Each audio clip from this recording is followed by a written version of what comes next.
If you're thinking about modifying a Nissan 350Z, chances are you want to know as much as you can before you make that financial investment, that big purchase, that final decision where you get to decide, do I take my FAFSA money and do I invest it in Geography 201 or do I buy a Nissan 350Z?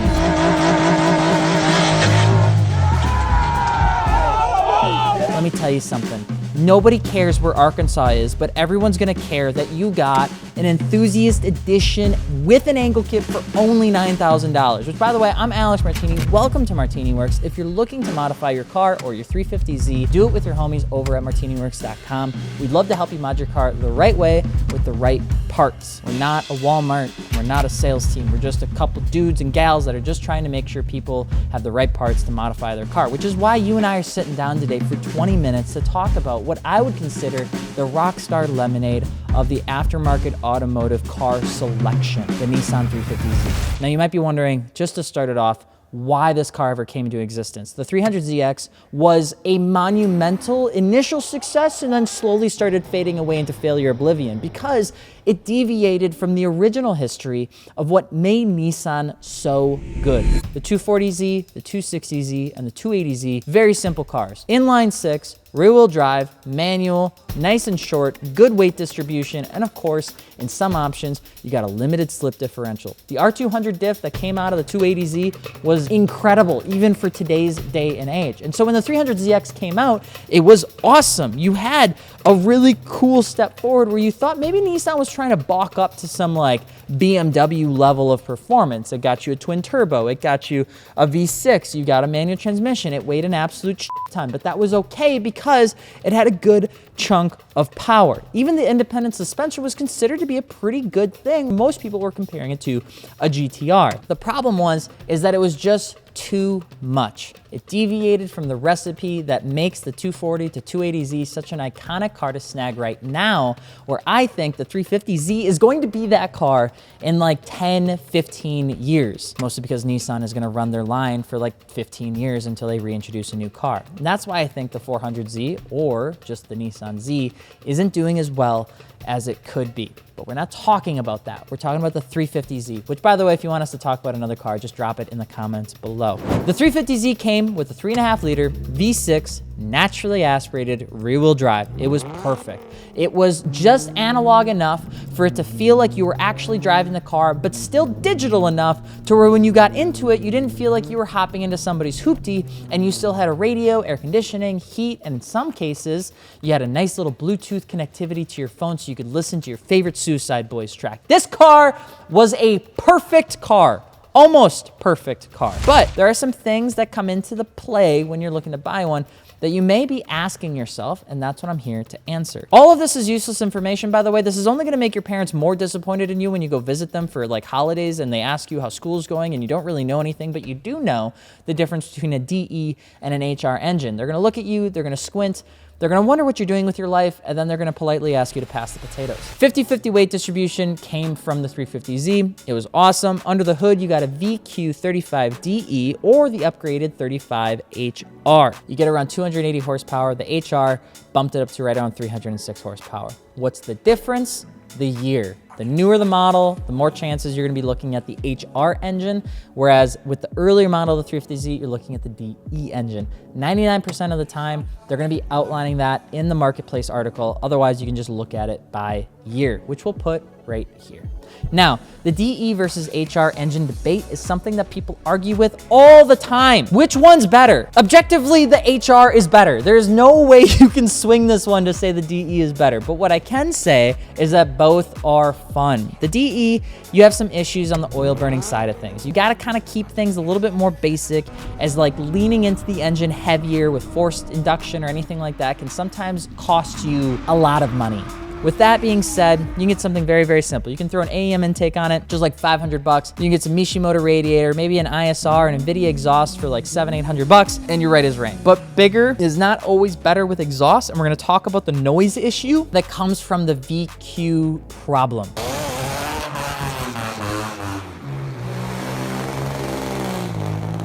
Because it is a problem, And anybody that tells you that the 350Z straight pipes sound good are probably going to street takeovers, and you need to put them in their own corner in the room and not talk to them, okay? They probably smell. They don't sound good straight piped. I'm sorry, but they can sound fantastic as long as we talk about how to balance it out.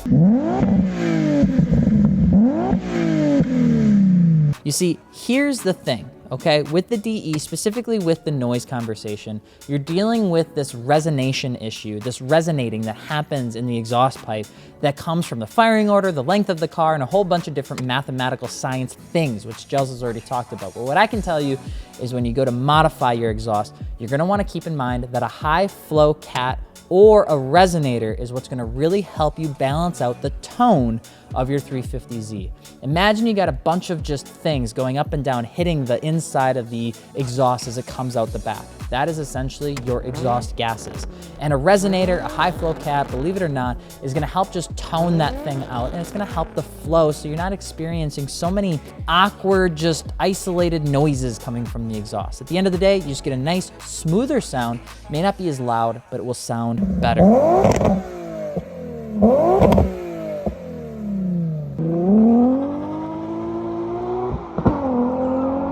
With the DE, outside of that, my recommendation, check the oil. Make sure you're staying above 15 pounds of pressure, especially when the engine is warm. If you're not, you probably got a timing cover leak. Now, for the HR owners, you're good. You got better cams, VVT upgrades, you got a carbon coating on the valve lifters, you got a slightly higher compression ratio. If you're looking at forced induction, it's a little bit easier. You can get stuff from Turbonetics. HKS, if you find an old kit, I don't think they make them anymore. You can add some serious power to the HRs for right around $10,000 to $12,000. And you're gonna be spending anywhere from $6,000 to probably $15,000 on the base car. If you're wondering what kind of 350Z to get, my recommendation is always aim for stock first, mileage low second, not the other way around. Modifications plague these cars, and a lot of times people did not always do them right. And if they did them right, you're paying a premium for it, which kind of evades the entire process of being a car enthusiast that wants to do it all themselves. Go for something that might have a little higher mileage, but is at least stock.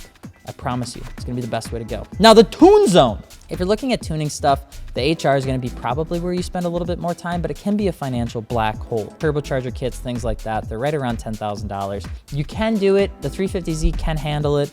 My recommendation is you don't need to. I think the 300 horsepower is just fine. It's a ton of fun. It's gonna get you around a track. It's gonna get you around a drift course or an empty parking lot without ever maxing that thing out. But if you want to do it, go nuts. If you want to modify the car, here's some places that I would recommend that we start. Suspension is gonna be the biggest thing for me. I think these cars look incredible, lowered or even slammed on air suspension. Airlift Performance makes a kit, but it's like $4,000. On the coilover side of things, the floor for us starts at Tane. You can get a set of Tane coilovers for this thing for right around $700.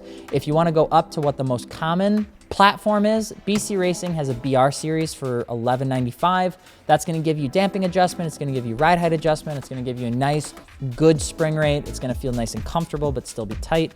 And of course, if you wanna go up from that, you wanna get a digressive piston, which we've talked about in the past. That digressive piston is awesome. You get a DS series from BC Racing for right around $1350. The highest one that we would recommend would be a Fortunato 500 or 510 series, but we always tell people that that brand is pretty much more for the dedicated racing enthusiast, somebody that's gonna be really on the track a ton. Intake and exhaust, AM intake, ISR and NVIDIA exhaust, you're really gonna avoid the VQ rasp with any sort of resonator. For the wheels, my recommendation is gonna be an 18 by 9.5 or a 19 by 10.5. Here's what I mean by that. The fronts, you're gonna wanna run a staggered setup. So an 18 9.5 in the front, 18 10.5 in the rear. Typically people will run a +22 for offset front and back, or you can go down to a +15 if you wanna start playing around with really getting aggressive. Now that's gonna give you a staggered setup, it's gonna look killer. Throw some 245s on the front, throw some 275s on the back, and you're gonna be just about perfect. Now, for a budget package, you wanted to do coilovers, wheels, tires, intake, and exhaust, you're probably looking to save right around $6,000. A lot of that cost is gonna come down to the wheels, tires, and suspension side of things. The only other thing I could recommend would be brakes. Brakes do have a tendency to get cooked on the 350Z. I'm not entirely sure why. I think the brakes are okay, but if you plan on going out there on the track, my only other recommendation is save a few $100, get yourself upgraded pads and rotors. We recommend EBC brakes. They're really good. We've ran them on the R34, on the Honda, on the E46, on every car that we could, and we love them. If you're tracking your car a ton, the RPX brake pad is the best. If you're driving your car around to college or back home, things like that, if you're running it on the street, Blue Stuff seems to be the right level of performance that you're probably going to need. The RPXs are loud as hell. Now, common issues on the 350Z, easy. Oil consumption. Just keep an eye on it if you got a DE engine. That's really all you can do. The HR is better in this regard, but you just need to keep an eye on it. Transmission, the synchros and manuals do wear down over time, so if it starts to grind, you're probably gonna have an issue there. Clicking axles is pretty common. It's commonly due to like insufficient lubrication, but you can fix it with some high temp grease. We talked a little bit about fitment and wheels. Like I said, if you want a really basic setup, 18 by 9.5 plus 22 all the way around is gonna get you taken care of with 245/40 tires. That aggressive fitment, 19 by 9.5, 19 by 10.5 plus 15 offset with a 245 on the front and a 275/30 on the rear. The biggest thing to keep in mind with the 350Z is that they're meant to be driven. They're meant to be loved. Like, have fun with this car. This car is an absolute freaking treat. And as long as you treat it nicely, it's going to be incredible. But these cars have been chewed up. They have been spit out. They are the official like go-to drift car of anyone that's looking to get into drifting, which is awesome. And it's also awesomely terrible because some people think that cars need to be visibly and visually kind of like to be drifted with, and I just don't believe that. I think you can make a good looking drift car. I think you can keep your car looking good even if you use it, and I think a lot of that comes down to a 350Z looking kind of like booty cheeks or looking actually pretty good. 350Zs for me are one of the most timeless, iconic looking cars that you can buy, and I think they're gonna be just like the 240Z in 15 or 20 years because Nissan did it right with this. You got the good combination of everything that you needed. Now, the only thing that you really wanna keep in mind here is that when you're buying one, you're gonna wanna make sure that you get the right trims. So one of the big things that I always recommend here is remembering the base model, that's gonna be basic, 18-inch wheels, you're gonna get the HIDs, automatic temperature control, TPMS, and a CD system. But the Enthusiast is the base where you really wanna start. That's gonna get you the TCS, the viscous limited slip differential. It's gonna get you some illumination opportunities on the inside. You get an auto-dimming rearview mirror and aluminum pedals. That is where the floor is for you if you're just looking to buy one. There's the Touring, there's the Grand Touring, and there's the Nismo, which I would argue are the best looking Nismo variants of all time. I think they look better than anything else. But outside of that, you're really gonna be set up for success. If you're wondering if they're worth it, if they are going to be better or worse than a BRZ or an FRS, they're a different driving experience. I still don't think you can beat the power opportunity that an HR 350Z gives you reliably. Because it's naturally aspirated, because it's just built right, you're really never gonna run into issues. And when you do, if you're at the track or if you're at anything like this, there are so many Nissans around that you're really never gonna run into an issue. You're not paying the tax of a 240SX and you're not having to worry about the issues of drifting or driving something that has forced induction. You really get a fantastic combination. The only problem, and the biggest problem you have to deal with, is people selling you a shit one. And for some reason, there are so many shitty ones out there because these were made for so long and people have owned them for so long. There's so much that you can do with these cars that a lot of people have used them like a dirty napkin, and that doesn't need to be the case. You can do so much good stuff with these things. Short throw shifter, aftermarket seats, get a Grip Royal steering wheel, get a GK Tech angle kit, have some fun with it, get a nice setup on the outside. Hell, do over fenders on it, throw a Liberty Rocket Bunny kit on it, do whatever you want because this car is so well supported from a modification perspective. The only way you can mess this up is if you mess this up. Car is gorgeous. If you want to know how to not make it ugly, remember that you're going to want to go with sharper lines for anything that you add on to the car. So in spoke design with lips, things like that, go for something that's multi-spoke or go with something that's very simple spoke design. the car is very archy and wide and kind of feminine in the way that everything is shaped. And so you need to kind of counter that with a nice lip, a good diffuser, a modest wing, some nice wheels. And the best way to do that is keeping it very, very simple. But if you guys and gals have tips on things you think somebody needs to know about owning a Nissan 350Z, let us know in the comments below. And if you're looking for car parts after you've gotten your 350Z, hopefully you reach out to us over at martiniworks.com. We can mount and balance wheel and tire packages. There's suspension, intake, exhaust, performance parts, everything that you could need. Plus, if you need help along the way, we'd be happy to do so. The good news is, and the thing to always keep in mind, is that none of this information is actually usable or important outside of being a car enthusiast. So do not bring this up at a holiday function, because they're gonna look at you funny and they're not gonna really understand why you would need to know the difference between an HR and a DE, or an enthusiast versus a touring. But that can be our little secret. I love you. I'm Alex Martini. Hope you enjoyed the video. Let us know what car we should talk about next. And of course, thank you so much for watching.